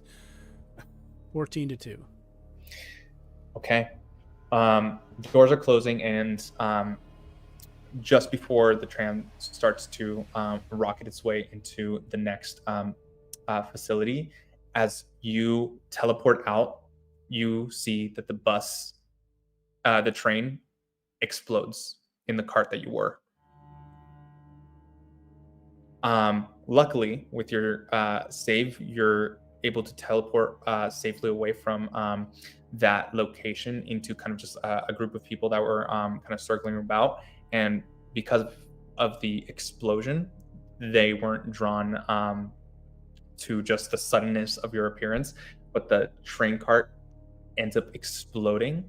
And you see many officers in that location immediately put up their guns as you hear shouting, people kind of just like racing back and forth, the train cart kind of just folding in on itself as it begins to kind of just derail and go and skid off the tracks, hitting a group of people.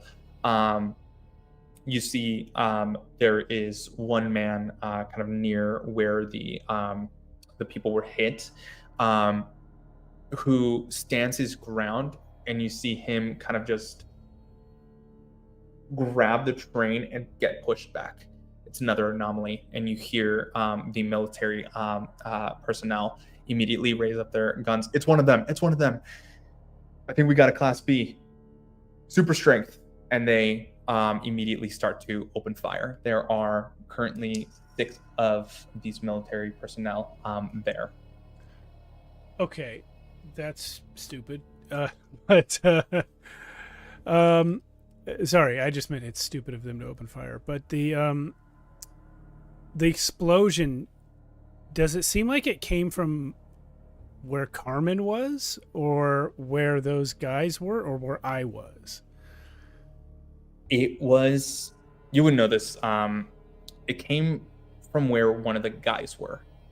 Okay. Because they were well ahead of where Carmen and I were sitting. Yeah, they were in the same cart. But so yeah, they were ahead of us, I think, right? Yeah.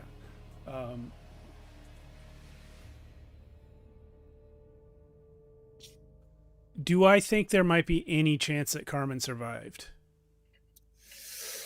Ooh, you don't know Carmen's skill set, so you have no idea. Assuming he has no unnatural abilities, do I think he survived? Or could have? He could have. Could have. I have the ability to sense arcana. Is it my belief that my teleportation triggered this explosion because of some kind of anti-teleport device or something?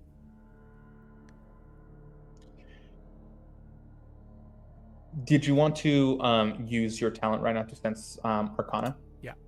Okay.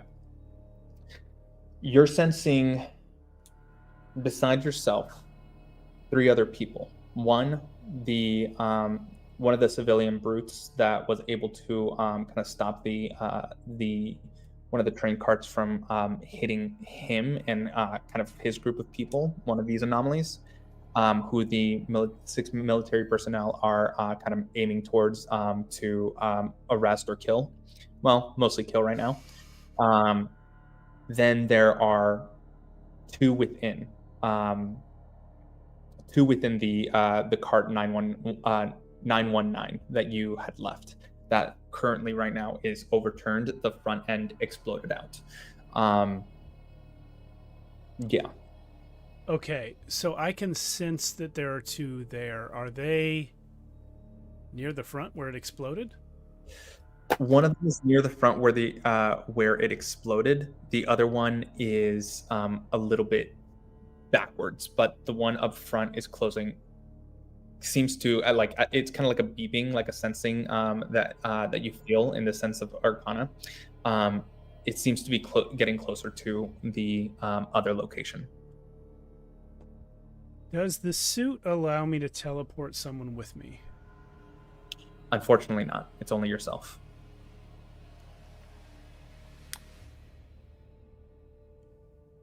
I would like to draw my rifle, teleport in between the two blips, and fire at the one that's not Carmen.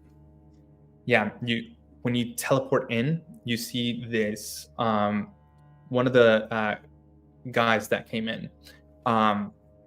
His whole entire body is on fire, and it seems to be pulsing.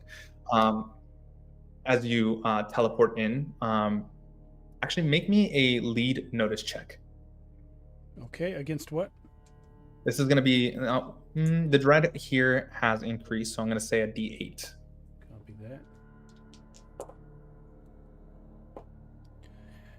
that. I win 11-1. 11-1. Okay. You see that there is this burn mark, across his right shoulder, with these two A's interlocking. AA, with a circle around it. You've seen this sign before. It's the sign of Aeronautics Associates. And something kind of clicks. They're using people. And you can swear, I've seen this person's face before. This person. He was a man in an expedition. The fifth one. He looks completely just deranged at this point. As he's walking towards you, you teleport in. Your second action, you fire. Roll me a shoot against a D10. Okay, and I get a +3 from the rifle. Where's my D10? There it is. The shoot is a D8.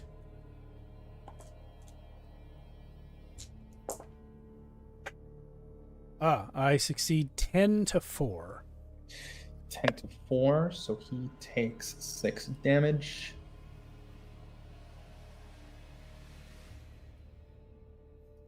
Okay. It goes through one of his rib cages as you see that part of it, as his blood begins to leak, kind of just catching fire. Should you turn around, you see Carmen very badly hurt. And currently, he's very badly hurt and sees you and just run. It is going to be this exploding man's turn. As he walks towards you, you see his hand starts. So may I ask a question before you describe what he does? I just would like to know, now that I'm in here, the other man who came in. Do I see him? Oh, he's dead. That's what I thought. Okay. Sorry about that. Yeah. Go ahead. His hand begins to kind of just become molten lava as fire begins to kind of just drip from that, and he hurls this fireball towards you. I need you to make a body save. As the flaming ball gets closer to you, it does explode. Body save this against is what? D10. Okay. Does my armor modify that at all? Yes. What is your armor? I have robust balanced armor. It says 2 actions, AD6. AD6. So, cool.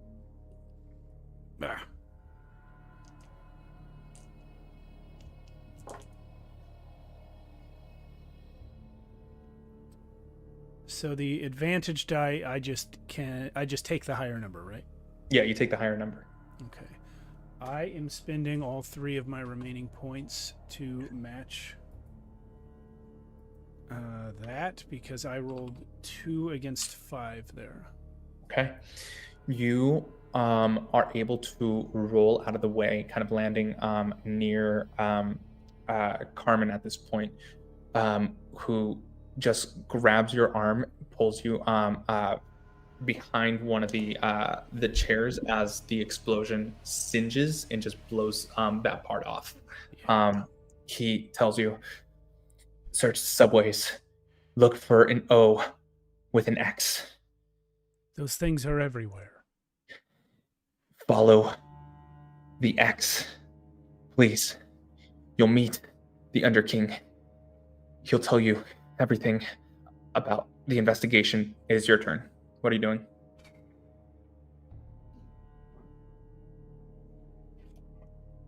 I'm going to shoot the thing again. Okay. So here's my D8, and it's +3. What's the dread? 10? D10, yeah.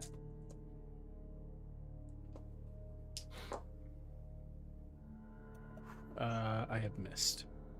Okay. And it could be just because Carmen is drawing your attention away from him, but your shot and also the fire that is just engulfing this area. Your shot misses wildly and hits a glass pane. Roll me this is going to be a luck save against a D. We'll do a D10 still. Yeah. Okay. I have failed. 5 to 8. Okay.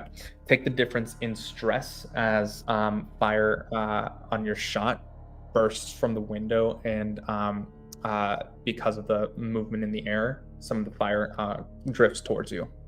Okay. And for stress, I'm going down from my max as I take more stress, right? Correct. Okay. All right. Okay, so you missed. That was your first shot. You do have another action. I'm shooting again. Okay.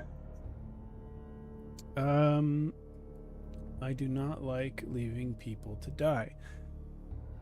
And we're still on a dread D10, right? Correct. Ugh. I have missed 7 to 9. Okay. Outside, you hear the spraying of bullets, and you hear civilians just screaming, and you hear you feel your cart specifically lurch up. You catch a glimpse outside of the beefy dude, the anomaly with inhuman strength, lifts up your bus. I need you to make a body save against that D10 to see if you'll be sliding anywhere within this cart. I sure will, boss. It's 1 to 6. 1 to 6, and you do. You begin to slide backwards. I'm gonna actually roll for Mr. Bad Guy against the D10. Meets and beats. So he holds on to a couple of the chairs. You see the fire from his fingers kind of rescind as he grabs two of the chairs to keep from falling. Right now you are vertical, and you immediately fall back and hit your back against the closed door of the cart. Carmen is holding on to dear life in one of the legs of the cart as this mutant working with aeronautics associates. You see his body begin to pulse brighter and brighter, about to ignite again. Roll a body save against that D10 again. Body saves, not great for me. let's do it anyway. Okay.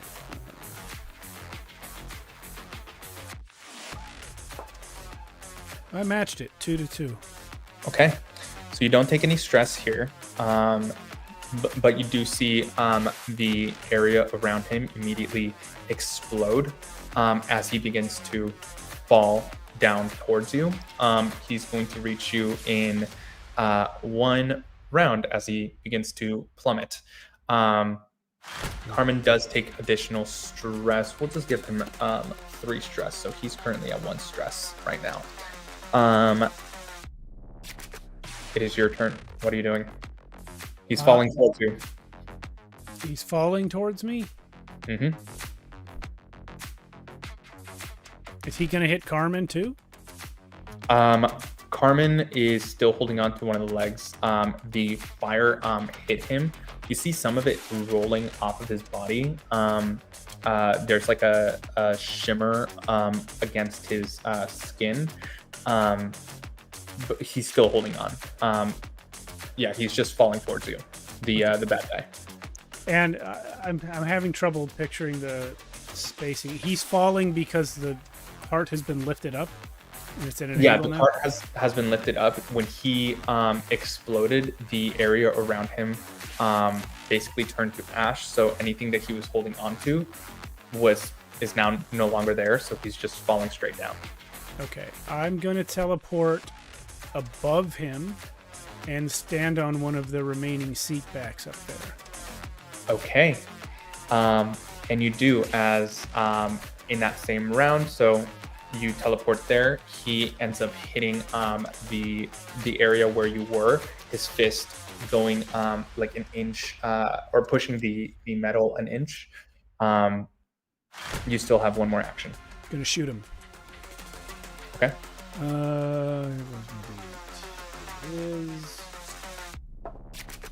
That's 6 on the die, so 9 against 8. Hit him for 1. Hit him for 1. It does hit his right shoulder, kind of where the AA was. The bullet kind of going in, kind of singeing before it actually hits his body, where he only took 1 damage. It is his turn. He's going to get up again as the cart that you're in is thrown. I need you to roll me another luck save as it's rolling now to a different location within this subway. I have rolled 4. The dread came up 1.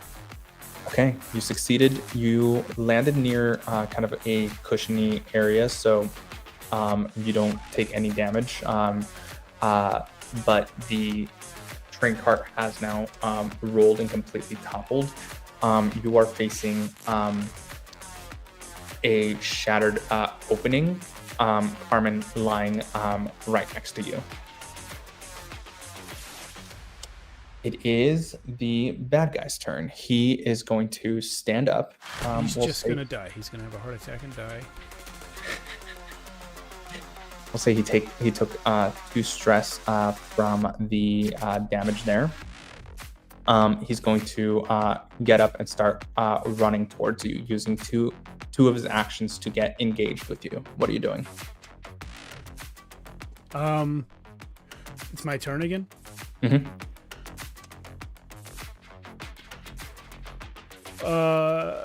If he's now in melee range, does that stop me from using the rifle? We've had this talk. You're in charge. You're in charge tonight, though.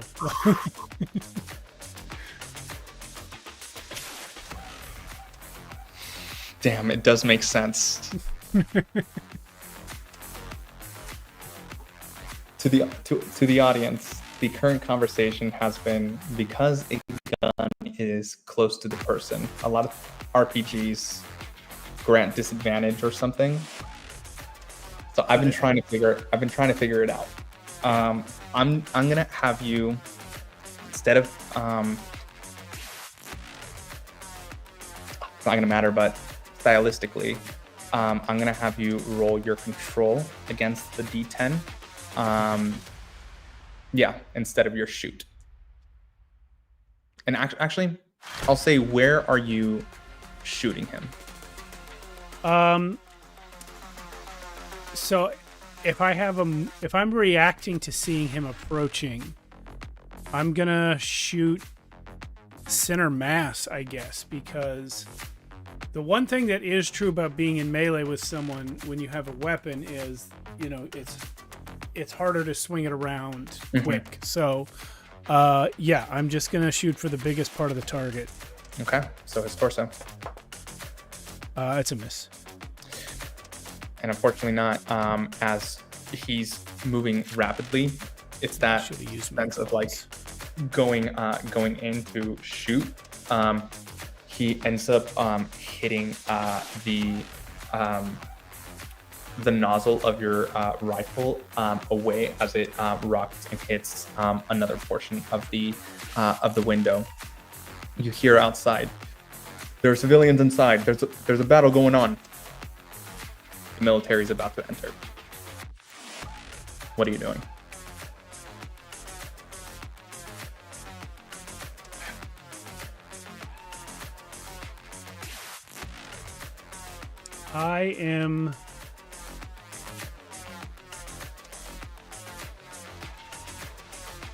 I would like to detect Arcana. Anything other than these two guys? Anybody in the military have any powers right now? Roll me this is going to be a luck check against a D10 to see if there is. Pass that 4-3. Not everyone has been telling the truth to a lot of their employers. Yeah. Anomalies. Yeah, it's always the way. People need to survive. People need to earn cash, and a way for anomalies to do so within the last city in a way that will make them the most money is to lie. There is one out there, and currently he's the one that's shouting. Does my ability give me any sense of what his abilities are? Roll me this is going to be a spirit connection to see if you can try to connect with the Omega strand within him. And it's D10 still? Mm-hmm. That's a failure. Yeah, you don't know. Okay. It is now the fire guy's turn, and he goes up to you and is going to try to grapple you. So this is going to be a body save to basically roll away from it against his D10. Oof. Never take con as you upset. Yeah, I failed that 2-8. He grabs your shirt. Take the difference in this should stress. Be like 3. Yeah, take the difference in stress. Okay. As you feel the heat just burning your collar, he lifts you up. He's like, "I'm not after you," and is going to try and shove you out the window. So I need you to roll me another body save. 3-8. Okay, you pass. As your feet end up hitting. No, that's a failure. 3 for me, 8 for the dread. I hear that. Apologies. You are launched out of the cart, landing in an area where the way that the train fell is kind of blocking you from the view of both the civilians and the policemen outside. But you do see the tunnel of the subway heading deeper in. You see the glowing from the window of the man standing over Carmen. Do take the difference in stress as he did shove you out. 3 to 8, 5. That I'm gonna be very close. 0 here. I'm at 2 now. Okay. It is your turn. Did Carmen by any chance take the opportunity to run while that thing was after me? He was trying, but because of the train, the cart flying out and landing in the way that it did, his efforts kind of waned in that. And even if he was now running away, he's probably going to get caught by the by this target.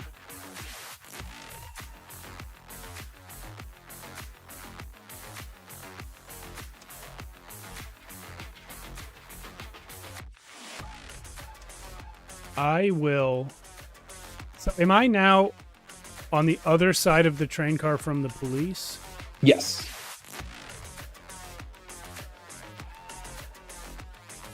All right, I'm teleporting away. Okay. You did hear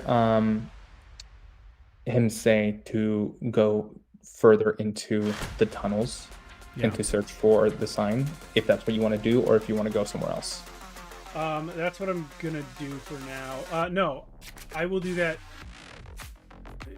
I don't think there's any like immediate hurry for that. I'm gonna just get out into the city and go buy something to heal myself with. Yeah. Doesn't take you long. There's a lot of areas, specifically like drug dealers, places that you can get some stimulants to heal yourself. They will cost. This is going to be 2d8. It's going to cost 80 credits to purchase 3 of them. And they will only heal up d4. Just a flat d4 roll. Each? Mm-hmm. Okay. 3 and 2. I'll get back 5. All right, then I will. And you said I can only find 2 of them for sale? 3 of them for sale. Oh, well, then I'm going to do all of them. That one came up 1. All right, so then I'm going to go to the subways. Okay. I'm guessing that you go to a different area.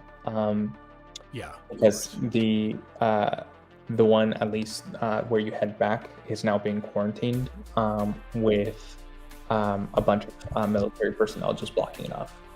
Yeah, and we were still at that station where I boarded when all this happened, right? Because the guys had just gotten on, and then I teleported out to the platform, and that's when the explosion. You went to a different district. I'll say that you went to the industrial zone because it was right, a while. Because we were talking for a while before they got on. Yeah. Correct. Okay. Correct. All right. But regardless, it means that where the explosion happened is not necessarily where I need to look. So yeah, I will go to like the next station and start looking for those X's in the O's. Okay. Leaving the specifically the platform where a lot of people are like hopping into the subway or the train itself will seem a little weird. So if you want to at least do that with some caution and stealth, yeah, of course. I'm sneaking. Roll me a control against. We'll say the dread has passed down, so we'll bring that down to a d6. Okay, my control sucks. That came up 3, so maybe I'll be all right. Yeah, 3 to 1. Okay. Passed it. Yeah, you're able to kind of shimmy into the darkened corners of this this platform where many people are kind of just waiting for their bus. The overhead speaker kind of just saying that there's going to be an indefinite amount of time in a delay for the next train's arrival. Many people are groaning, just getting mad. Many people are leaving, and in the shifting of that leaving, you're able to kind of step off that platform and go into the tunnels. I'm gonna need a lead. It's gonna be a survival check as you're kind of exploring this area to see if you can find the exits. Is the dread still D6? Correct. I have failed. Okay. It takes a while. Longer than you hope. Roll me is going to be a D10. Roll me a D10. Okie dokie. 6. 6, 2, 3, 4, 5, 6. Okay. As you're wandering through this hall, a feeling of dread comes over you. You take 1 trauma as you're walking through this. So currently with 1 trauma, let's see where that puts you. You are currently weakened. Your body, strike, shoot are down by 1 step. You feel as if something is stalking you. You don't know what it is, and as you're looking around in the darkness, there is nothing. Like you feel like you can't let it overtake you. Yeah. So this is going to be your first failure. Roll me another lead survival check against a D8. Lead survival. 4 against 4. You pass. You see the first sign, an X, and then an arrow pointing to the right. I will follow it. And you do. Roll me another lead survival check. This time with a dread D6 because of your success. Matched it again. 3. All right. You see your second one. This time you see 2 circles, both of them with X's. This time leading off to the left, and you follow it. Roll me your third one. Did the dread go down again? It did, to a D4. This time I passed 4 to 3. Brilliant. You approach a black door, a large spray painted white circle with an X across it. Okay. It is currently locked, but you do see a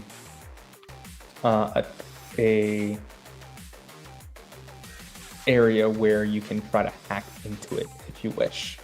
And even when you approach that area, on the screen where you go to kind of just go in to hack it, it does read anomalies only. Let's see if you've got what it takes. So an area where I hack it, does that mean like a computer pad? Yeah. I'm not going to hack it. I'm going to knock on the door. No one answers. Okay, now I'm going to hack it. Okay. So I mean, I was literally invited. You don't just hack your way in, whatever.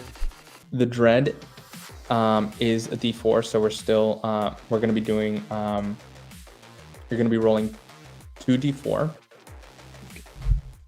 and then with your control check you're going to guess if it's going to fall below, in the middle, or above that roll.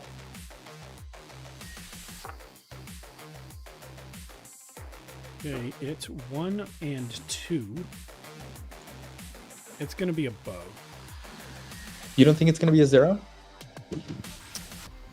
It's a 1. So close as you can get. Ooh.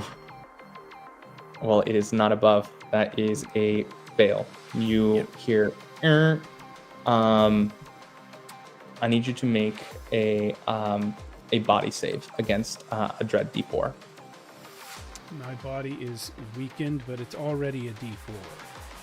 Okay, so it's going to be with disadvantage. Okay. That comes. They both came up 1, and then the dread came up 2. Fail. Okay. I'll spend a point. You succeed, and thankfully you do, because it is electrically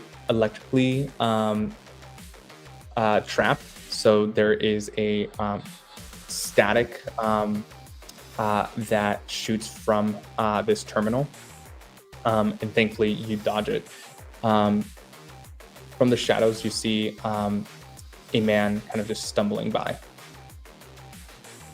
And as the light illuminates, you see it's a heavily disheveled and broken Carmen, just stumbling in. Guy, how you doing? Not good. Not good.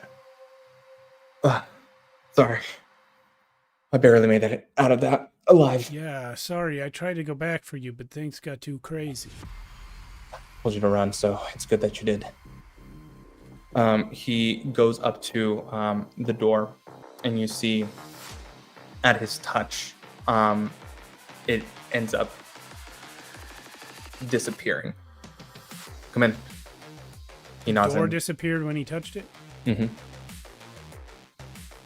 Are you one of those disappearers? No. Sorry, it didn't disappear. It's like I guess like went up. Yeah. It's sensing my biology. We're all tapped into the system down here. Okay. Well, that's good. Let's get you some medical attention. That's what I'm hoping. He stumbles in, and when you walk in, you walk into a chrome lab. It's many floors. There's a ring at the center, and a huge elevator kind of going down into many floors below. He's like, "Welcome to the Omegas." Thanks. I don't know if you mean that as like welcome to this place or like welcome to the club, because I'm not really joining anything. It's what we call ourselves, and also the location of this place. You see many people see you guys and run to meet him. He tells them, "She's Lorcan's wife." You see this older lady look at you and nod. "Are you joining our ranks, or?" No, we have a temporary alliance so that I can rescue my son and get the hell out of here. She's before as they're putting him up on a gurney. He says, "Take her to Yule. She'll want to meet with him. She's here to help us with the tower." She nods. I guess I am. I understand that you don't help people for free, but I have no problem giving something to get something. This older lady ends up walking you towards where the elevator is, and as you get in, immediately shooting downward. And she's like, "The tower is Aeronautics Associates. President Yule will actually tell you more about it."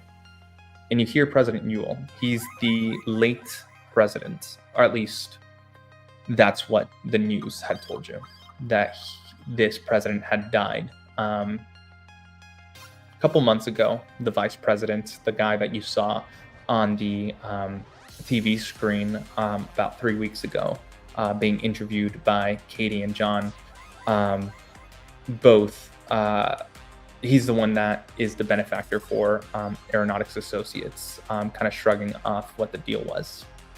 But as you approach the bottom door, it opens up and you see President Yule Pectoris there, hands to his hips as he's kind of commanding, looking at a huge screen surveillance of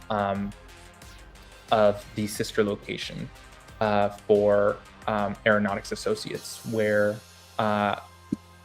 Aurora had told you the place was. And actually, Aurora herself is there. A girl on the chair turns around and looks at you and smiles. Hi. Aurora. I will go sit by her. She pushes a chair next to her. I heard that you're not a new recruit. I didn't peg you as somebody to... No, I've already got myself a team, if you will. See. And they've grabbed one of mine. So for now, we are allied, but that doesn't make me a member. I see. You hear the heavy footsteps of President Yule Pectoris, walking towards you. You're the teleporter?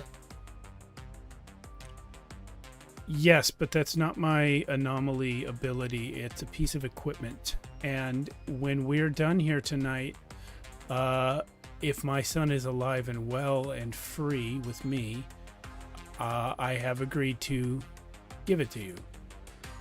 He points to the building.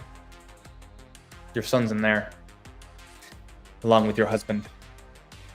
My husband is not on this planet. You ever heard of Project Beyond? Have I? No. No.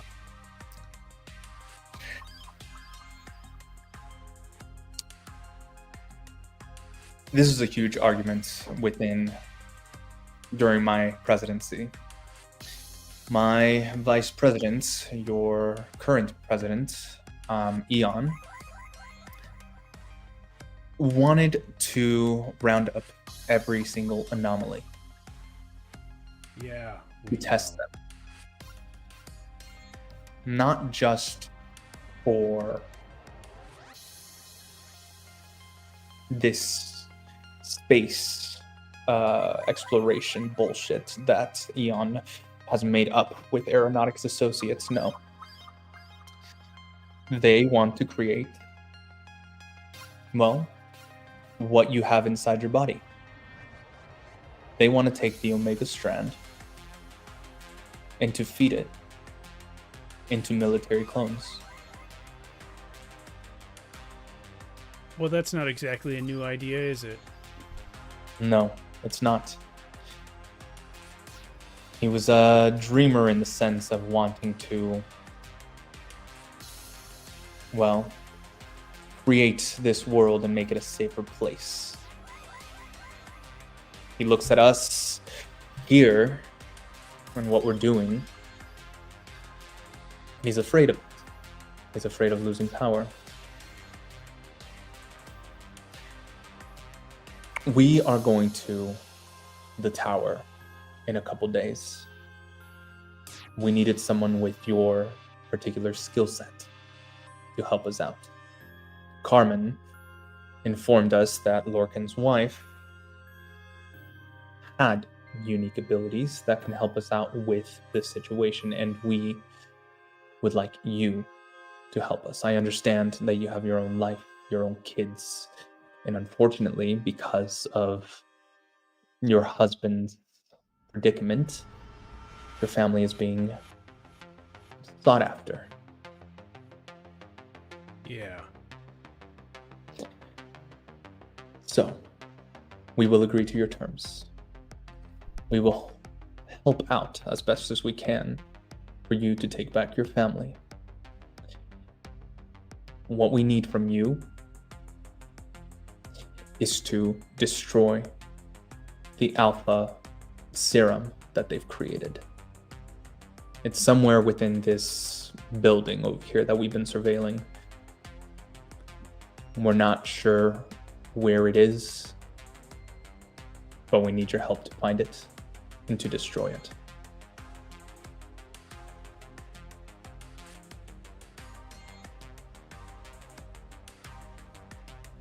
My other son is at home and could use some help staying safe. We'll send a couple people to watch to watch your home as best as we can.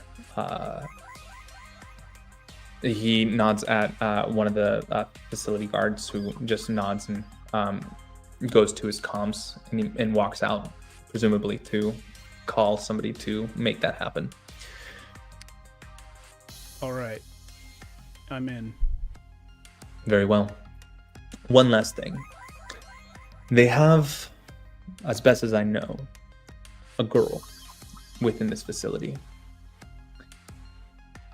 They've named the serum, the alpha serum, after her. Okay. She, in essence, can tell the future. What we need from you, aside from finding and destroying the alpha serum, is to find this girl and bring her to us. We need her for the upcoming war against President Eon. That's all. You get your family, you get the girl, you destroy the serum.